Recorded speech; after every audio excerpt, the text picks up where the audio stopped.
Hey everybody, this is Tommy Desmond, and our topic today for this agent training session is something that's very important to an agent's success, and that is time blocking. So one of the things that agents really gravitate towards about real estate is the freedom of scheduling and time that comes with the business.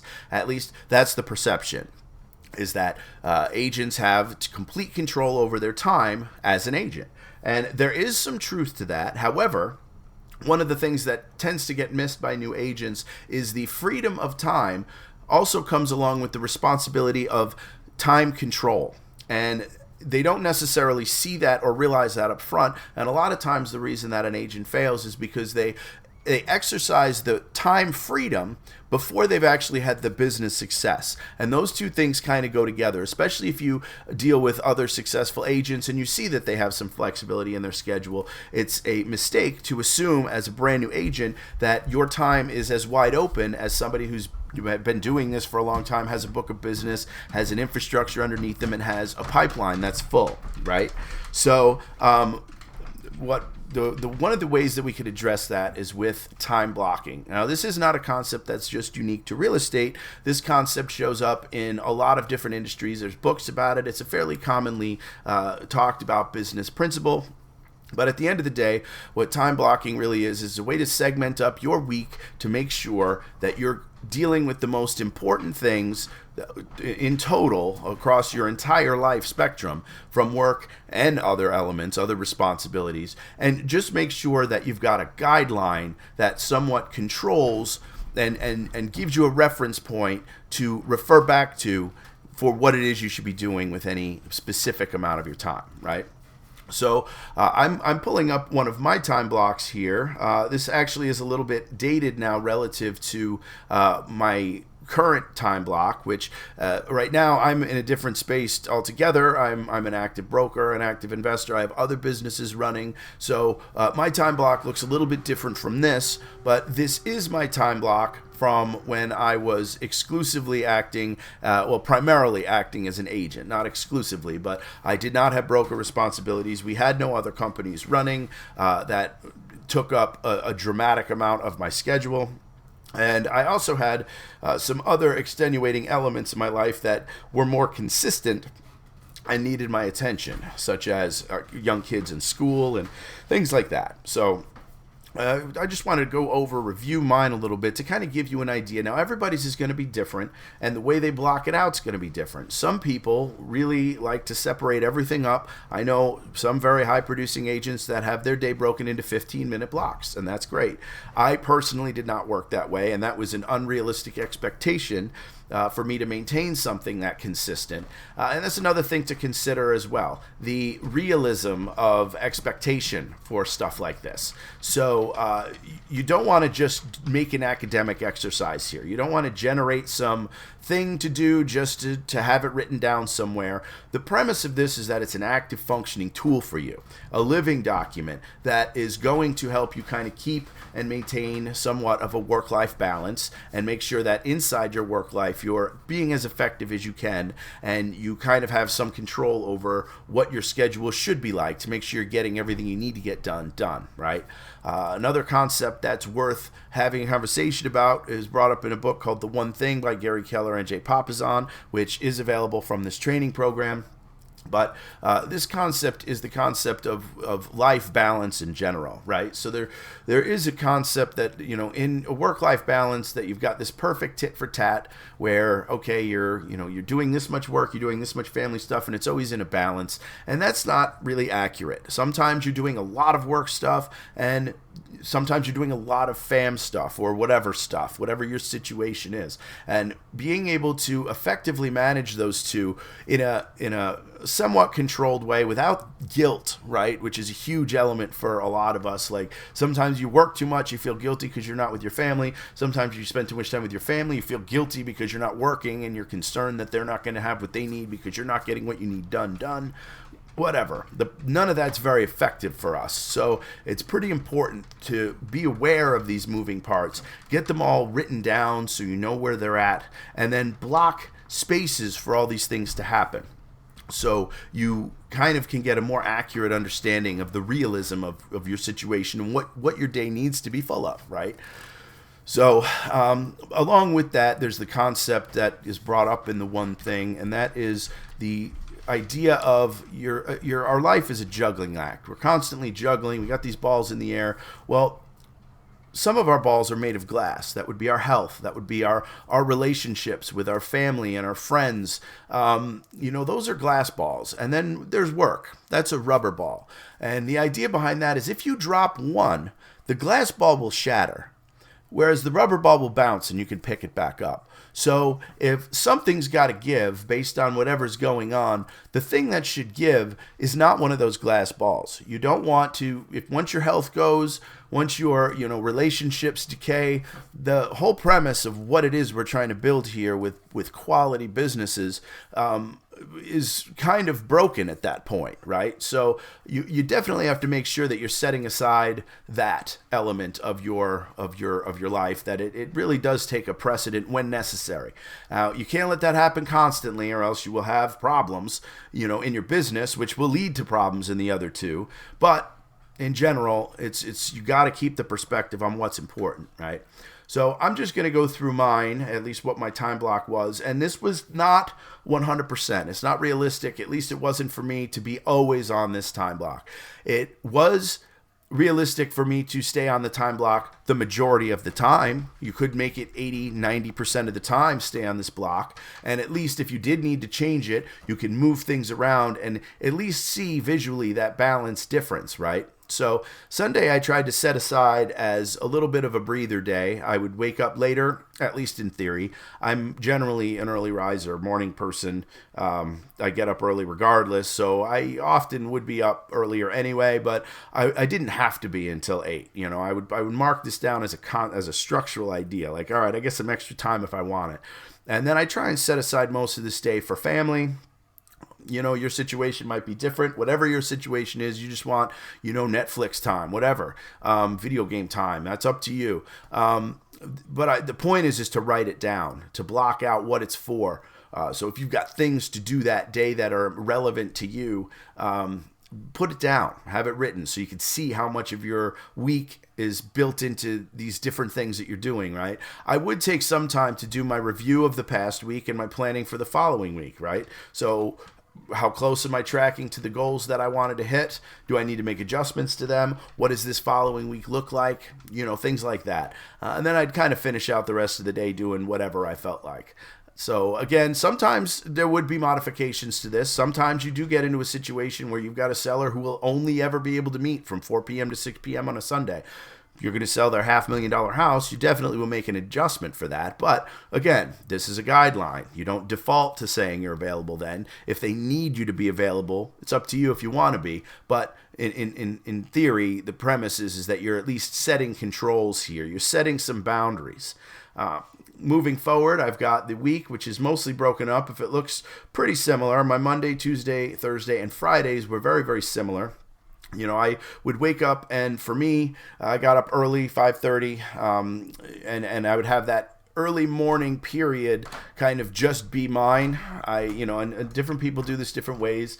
Some people will meditate or pray. Some people will read something.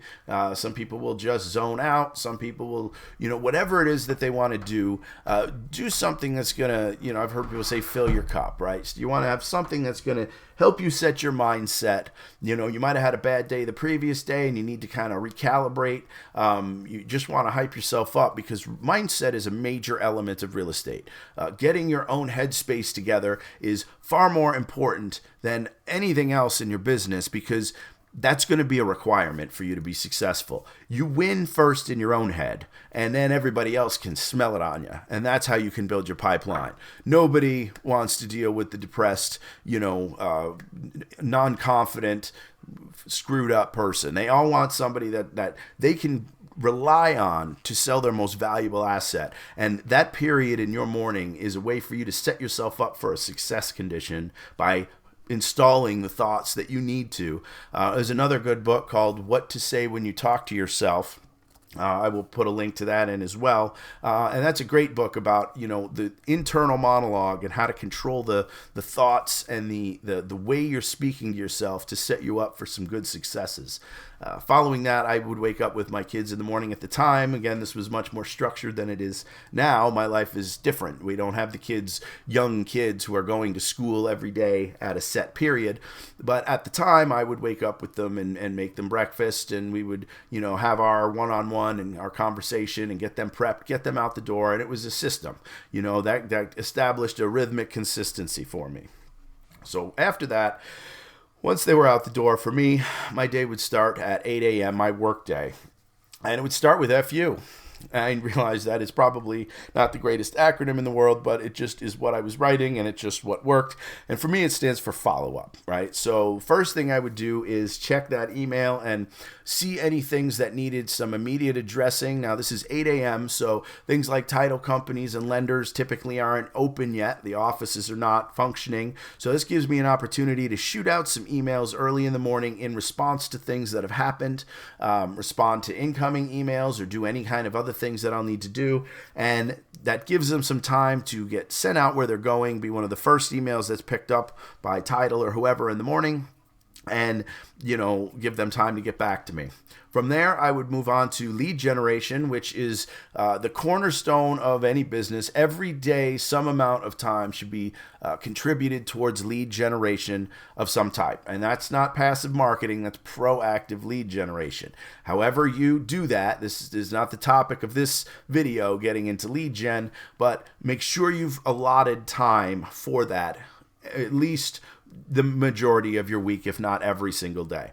And if you're a new agent, this schedule is kind of set up for an agent who's already got some business underway. If you don't have appointments coming, or you don't have things like that happening, then all of that time should be spent with lead gen until such time as you have built a pipeline and you do have appointments to go on, right? So anyway, I've a lot big chunks here just so you can hyper focus on this thing. And that means that when an email comes, when this email that I sent out comes in this window, oh, I got an email back from the title company, you don't touch it yet. That's not for now. That nothing's going to happen in this 2-hour window if I don't respond to the email from the title company at 10:30.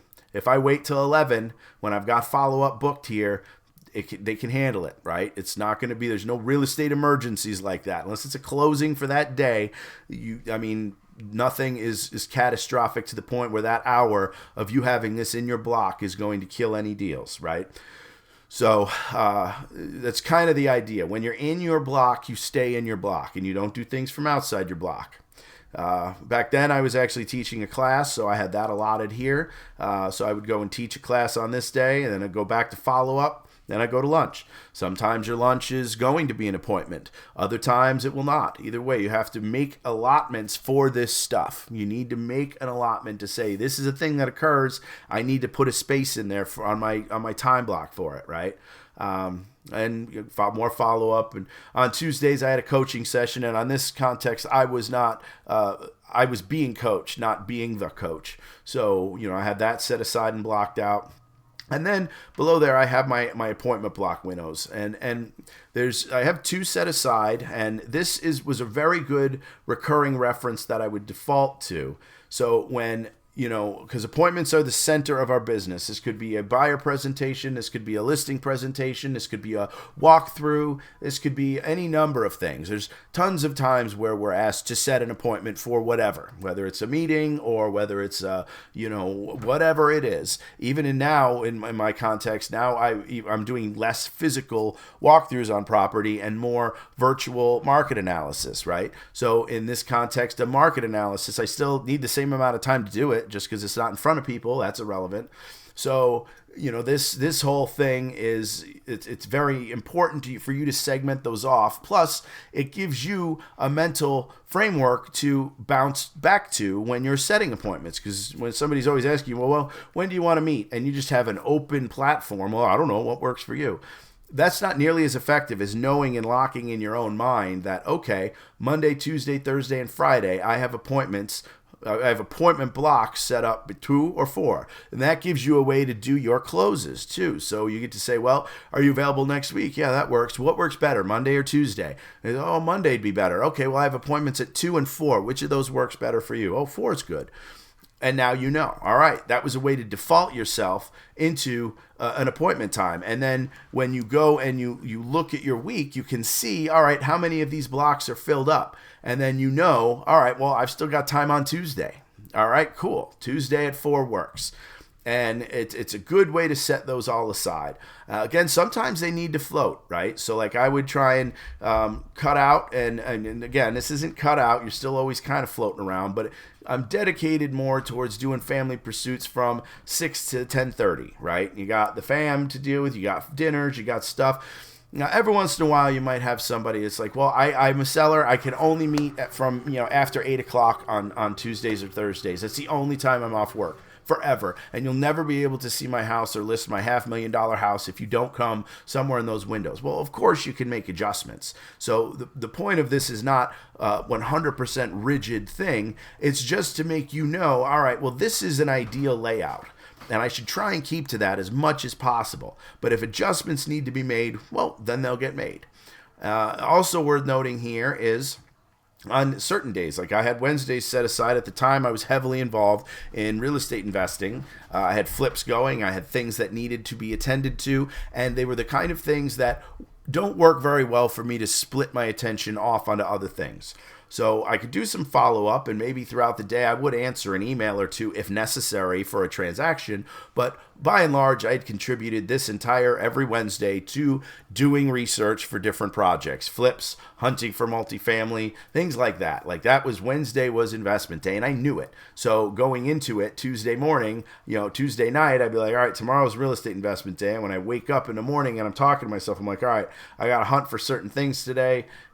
And I had a whole mindset built around it. So, and then same thing with the weekend here. Like this weekend, we are in real estate, and weekends are weekends, right? So, some people will only be able to meet on the weekends. If they're working 9-to-5 jobs, Saturday may be the day that they want to meet. So, right off the bat, all right, I've got, what works better on Saturday? I've got 10 or I've got noon. They're like, oh, you know what? I can't meet until after 4 because we always have stuff going on before then. All right.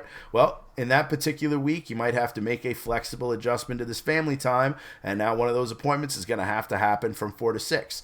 If that has to go down, then that has to go down. That's a thing, but at least you're aware of it and you can see the balance between all of the facets of your life that are important, right? That you're keeping on track.